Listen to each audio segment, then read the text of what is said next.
Welcome to Move the Needle. My name is Marlana, and I'm a photographer and visual strategist, and I create images that frame the way you are seen and understood by your clients and your audience.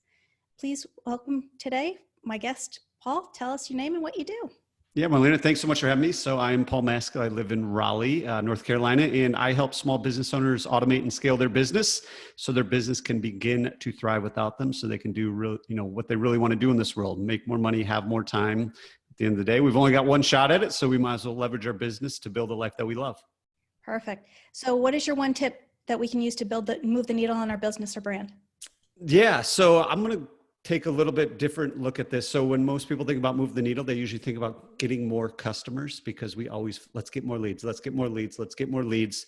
And then once we get those leads and turn them into customers, we kind of forget about them and go back to finding more leads. So kind of my philosophy, in the 10 years that I've been running my own small businesses, is really focusing on the customer experience, because at the end of the day, the service that you sell, the product that you sell is a commodity. There's thousands of other people that do it, and in the customer's eyes, they don't really know any different. So in my opinion, the way we set ourselves apart from everybody else is how you deliver that service or product. That's really what's going to set you apart, really building that relationship with your customers.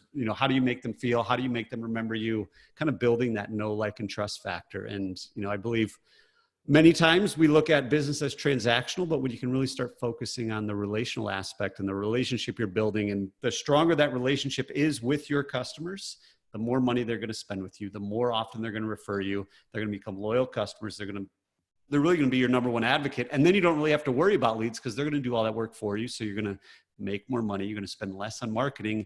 And you're really, in times of national pandemics or worldwide pandemics, or when the market goes down or anything, the deeper that relationship you have with your customer, the more likely they're going to continue to pay you. When they're starting to look at their budget and what gets cut, they're probably going to put you at the top, because they know you are always there for them. So, if you can start looking at the moment your customer pays you for the first time as the beginning of a relationship, instead of, oh, we got them on to the next one, you're probably going to build a business. You're going to leave a legacy that, is really stronger than just one transactional customer, and really building that deep relationship. So I kind of equate it to marriage. Everyone always talks about, you can't just ask your customer to marry you on the first date. You got to kind of build the know, like, and trust factor and send them down this thing. Well, once they do marry you with that money, you don't just forget about them, ignore them, and move on to the next one. If you do, you're probably going to get divorced pretty quickly.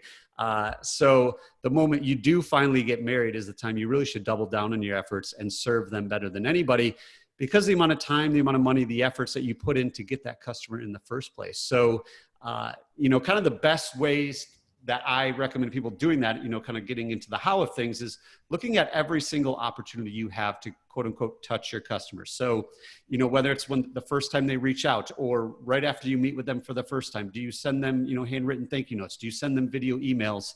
Do you follow up quickly? Do you respond right away? All the things that really don't cost any time or money. It's just, how can you set yourself apart from the customer? So all of my clients, all of my businesses, that's exactly what we focus on, to really negate any buyer's remorse, to show them that, hey, we are the people you can trust with your hard-earned money.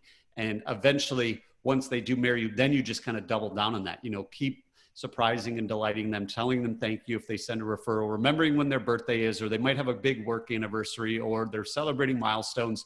Showing that you actually care and just surprising them out of nowhere is going to be a great way to move the needle. So that way your customers, they stick with you longer. The lifetime value of your customer goes up. Whenever you roll out something new, they're probably going to be the first person to buy it. And then as you continue to do this, you don't really have to ask for any referrals. It's just going to happen all the time, because you're going to come up in conversations, because you're really staying top of mind. So that would be my number one tip. Focus on the customer experience. The service or product that you sell is a commodity. We can get it anywhere, but how you deliver it is really what's going to set you apart from somebody else. So that way you do build a loyal brand and move the needle. I love that. And I also love the analogy. Thank you so go. very much for being here, Paul. You're welcome. Thank you so much for the opportunity.